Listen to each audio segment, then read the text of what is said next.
ॐ अथ देव्याः कवचम्।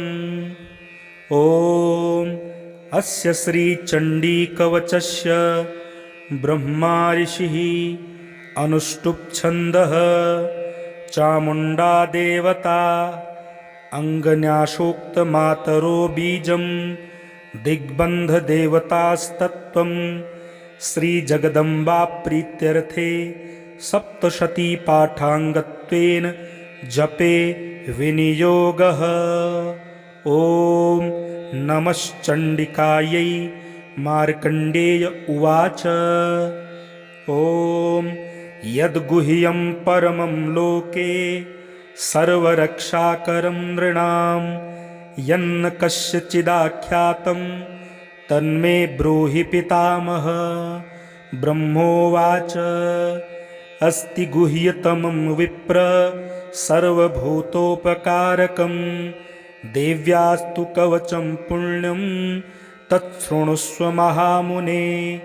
प्रथमं शैलपुत्री च द्वितीयं ब्रह्मचारिणी तृतीयं चन्द्रघण्टेति कूष्माण्डेति चतुर्थकं पंचमं स्कन्दमातेति षष्ठं कात्यायनीति च सप्तमं कालरात्रीति महागौरीति चाष्टमं नवमं सिद्धिदात्री च नवदुर्गाः प्रकीर्तिताः। उक्तान्येतानि नामानि ब्रह्मणेव महात्मना अग्निना दह्यमानस्तु शत्रुमध्ये गतो रणे विषमे दुर्गमे चैव भयार्ताः शरणं गताः न तेषां जायते किञ्चित् दशुभं रणसङ्कटे नापदं तस्य पश्यामि शोकदुःखभयं नहि यैस्तु भक्त्या स्मृता नूनं तेषां वृद्धिः प्रजायते ये त्वां स्मरन्ति देवेशि रक्षसेतान्न संशयः। प्रेतसंस्था तु चामुण्डा वाराही महिषासना ऐन्द्री गजसमारूढा वैष्णवी गरुडासना माहेश्वरी वृषारूढा कौमारी शिखिवाहना लक्ष्मीः पद्मासना देवी पद्महस्ता हरिप्रिया श्वेतरूपधरा देवी ईश्वरी वृषवाहना ब्राह्मी हंससमारूढा सर्वाभरणभूषिता इत्येता मातरः सर्वा सर्वयोगसमन्विताः नानाभरणसौभाढ्या नानारत्नोपशोभिताः दृश्यन्ते रथमारूढाः देव्यः क्रोधसमाकुलाः शङ्खं चक्रं गदां शक्तिं हलं च मुशलायुधं खेटकं तोमरं चैव परशुं पाशमेव च कुन्तायुधं त्रिशूलं च साङ्गमायुधमुत्तमं दैत्यानां देहनाशाय भक्तानामभयाय च धारयन्त्यायुधान्नित्थं देवानां च हिताय वै।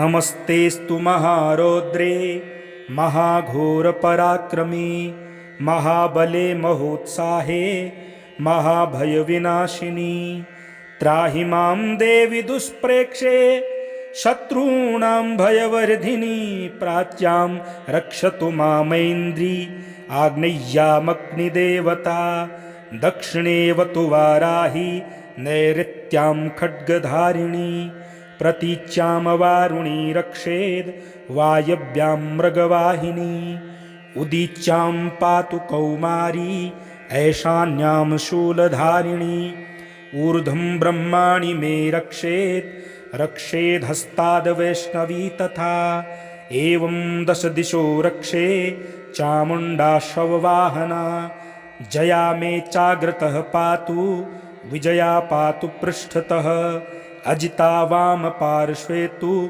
दक्षिणे चापराजिता शिखामुद्योतिनी रक्षे दुमामूर्ध्नि व्यवस्थिता मालाधरी ललाटे च भ्रुवौ रक्षेद यशस्विनी त्रिनेत्रा च भ्रुवोर्मध्ये यमघण्टा च नासिके शङ्खिनी चक्षुषोर्मध्ये श्रोत्रयोर्द्वारवासिनी कपोलौ कालिका रक्षेत् कर्णमूले तु शाङ्करी नासिकायां सुगन्धा च उत्तरोष्ठे च चर्चिका अधरे चामृतकला जिह्वायां च सरस्वती दन्तान् रक्षतु कौमारी कण्ठदेशे तु चण्डिका घण्टिकां चित्रघण्टा च महामाया च तालुके कामाक्षी चिबुकं रक्षेत् वाचं मे सर्वमङ्गला ग्रीवायां भद्रकाली च पृष्ठवंशे धनुर्धरी नीलग्रीवा बहिः कण्ठे नलिकां नलकूबरी स्कन्धयोः खड्गिनी रक्षेत् बाहू मे वज्रधारिणी हस्तयोर्दण्डिनी रक्षेत् अम्बिका चाङ्गुलीषु च नखाञ्छूलेश्वरी रक्षेत् कुक्षौ रक्षेत् कुलेश्वरी स्तनौ रक्षेन्महादेवी मनः शोकविनाशिनी हृदये ललिता देवी उदरे शूलधारिणी नाभौ च कामिनी रक्षेत् गुह्यं गुह्येश्वरी तथा पूतना कामिका मेढ्रुं गुदे महिषवाहिनी कट्यां भगवती रक्षेत् जानुनी विन्ध्यवासिनी जङ्घे महाबला रक्षेत् सर्वकामप्रदायिनी गुल्फयोर्नारसिंही च पादपृष्ठे तु तैजसी पादाङ्गुलीषु श्रीरक्षेत् पादाधस्तलवासिनी नखानदष्टाकराली च केशाश्चैवोर्ध्वकेशिनी रोमकूपेषु कौबेरी त्वचमवागीश्वरी तथा रक्तमज्जावसामांशान् न्यस्थिमेदांसि पार्वती अन्त्राणि कालरात्रिश्च पित्तं च मुकुटेश्वरी पद्मावती पद्मकोशे कफे चूडामणिस्तथा ज्वालामुखे नखज्वालाम् अभेद्या सर्वसन्धिषु शुक्रं ब्रह्माणि मे रक्षेत् छायां छत्रेश्वरी तथा अहङ्कारं मनोबुद्धिं रक्षेन्मे धर्मधारिणी प्राणापानौ तथा व्यानमुदानं च समानकं वज्रहस्ता च मे रक्षेत् प्राणं कल्याणशोभना रसे रूपे च गन्धे च शब्दे स्पर्शे च योगिनी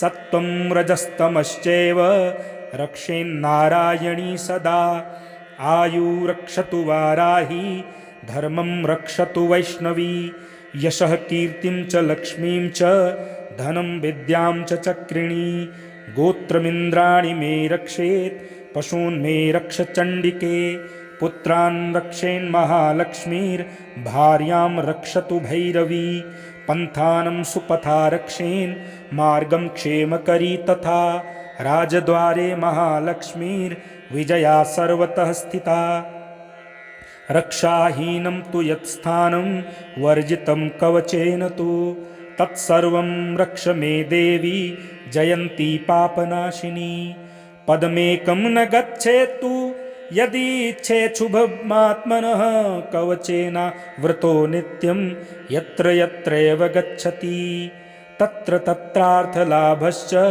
विजयः सर्वकामिकः यं यं चिन्तयते कामं तं तं प्राप्नोति निश्चितं परमैश्वर्यमतुलं प्राप्स्यते भूतले पुमान् निर्भयो जायते मर्त्यः सङ्ग्रामेष्वपराजितः त्रैलोक्ये तु भवेत् पूज्यः कवचेनावृतः पुमान् इदं तु देव्याः कवचं देवानामपि दुर्लभं यः पठेत् प्रयतो नित्यं त्रिसन्ध्यं श्रद्धयान्वितः दैवी कला भवेत् तस्य त्रैलोक्येष्वपराजितः जीवेद्वर्षशतं साग्रं मपमृत्युविवर्जितः नश्यन्ति व्याधयः सर्वे लूता विस्फोटकादयः स्थावरं जङ्गमं चैव कृत्रिमं चापि यद्विषम् अभिचाराणि सर्वाणि मन्त्रयन्त्राणि भूतले भूचराः खेचराश्चैव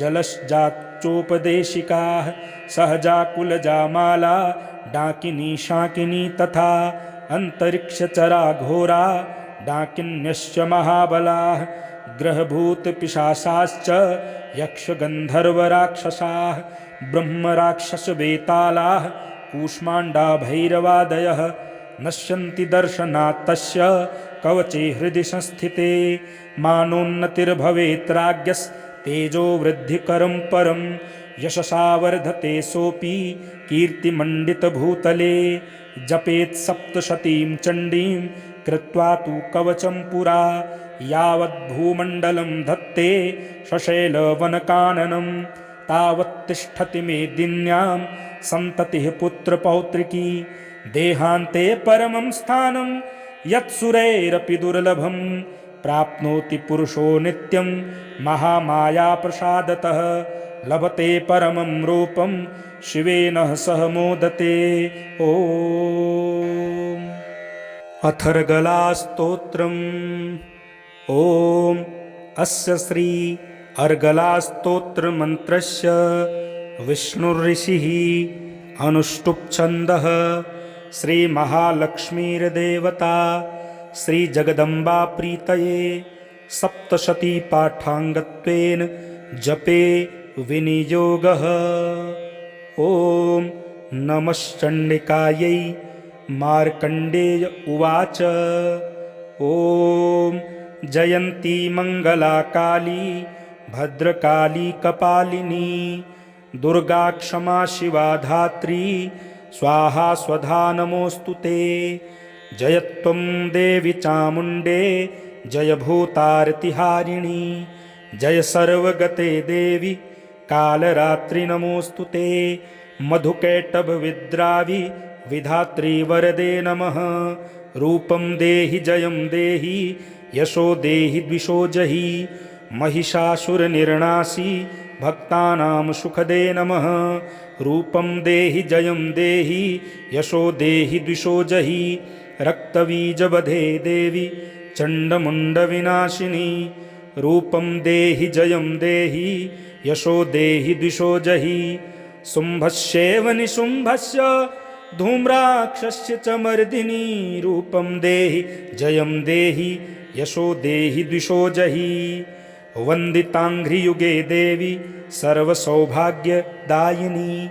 रूपं देहि जयं देहि यशो देहि द्विषो जहि अचिन्त्यरूपचरिते सर्वशत्रुविनाशिनी। रूपं देहि जयं देहि यशो देहि द्विषो जहि न तेभ्यः सर्वदा भक्त्या चण्डिके दुरितापहे।